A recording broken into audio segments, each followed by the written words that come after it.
से नमस्कार। आज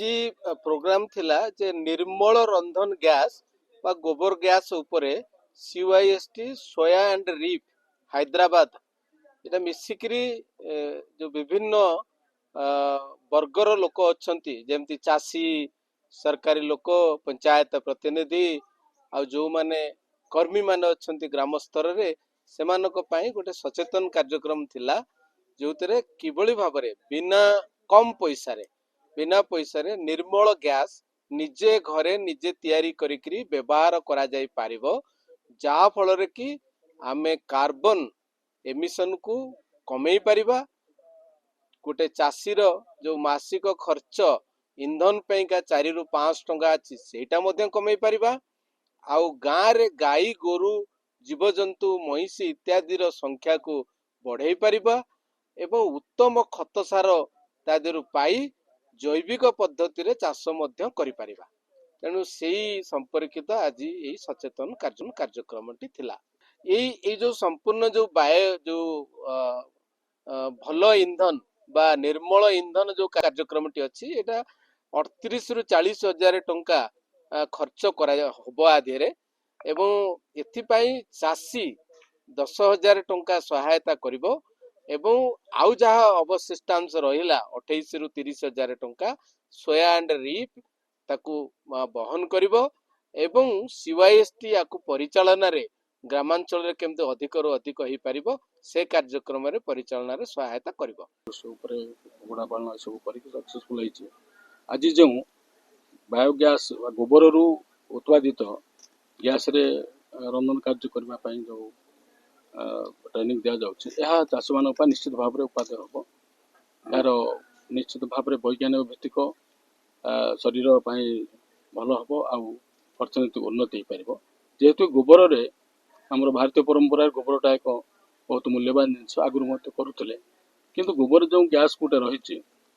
गोबर बहुत उपकारी जिनस रही किंतु जो गैसटा कार्बन डाइऑक्साइड ताकू आम शरीर क्षति होची जोटा कि ग्लोबल वार्मिंग कहूँ पाणीपाग परिवर्तन तापाई बहुत उपादेय हम ए 28,000 सब्सिडी अच्छी 10,000 चाषी कर जार 4टी गाई थी से 5 प्राणी कुटुंब चली पारे यह उपादेय आ भावुँ समस्ते या ग्रहण करेंगे या करने द्वारा परिवेश सुरक्षा हो पार अर्थनैतिक उन्नति हो पार। आगुरी तो आम प्राचीन काल गोबर को आम व्यवहार करूँ घसी भाव व्यवहार करूँ गरीब लोक बहुत थिला एबे ये जो ज्ञान कौशल आसी खूब कम माने वैज्ञानिक पद्धति सहजरे से यह निश्चित भाव समस्त करंतु परिवेश को दूषित मुक्त करंतु परिवेश को स्वच्छ करंतु आ अर्थनैतिक लाभ नियंतु गाई पालन करंतु सरकार का योजना गाय मिलूँ विभिन्न योजन से निश्चित भाव में क्षीर पालन करेंगे किंतु ये जो गोबर जो मूल्यवान अच्छी रोषे गैस रो बढ़ुची रेट दर ता मुक्ति पाई परिबे या निश्चित भाव में से करंतु मोर ये होची गोटे से अनुरोध। मैडम आपनकर परिचय मो ना पुष्पलता विषय मो कुंद्रा ब्लॉक आसना जीपीर जड़े फार्मर। आज मो CYST तालीम केन्द्र रे जो बैठकटा है सेटा होची निर्मल रंधन गैस रो आठी जो आम शिखा पाइलु गोबर रे केमती गोटे गैस तैयारी होची से रोषे केमती होची ता शिखा पाइलु। एटा बहुत कष्ट बोलिकी आम जिते शुणिलु भाभी किंतु बहुत सहज आम माँ मान को बहुत सहज आम जो कष्ट करूँ जंगल रे जाइकी काठ आनिकी घर रोषे करूँ आती टाइम आमर जो जाऊला से टाइम रे आम गोबर जमती गोटे रोषे करूँ आमर घर पर आउ जंगल काठ आनी जाऊँ से टाइम अन्य कौन काम करी पैसा रोजगार कर आम टाइम पाई पारू आउ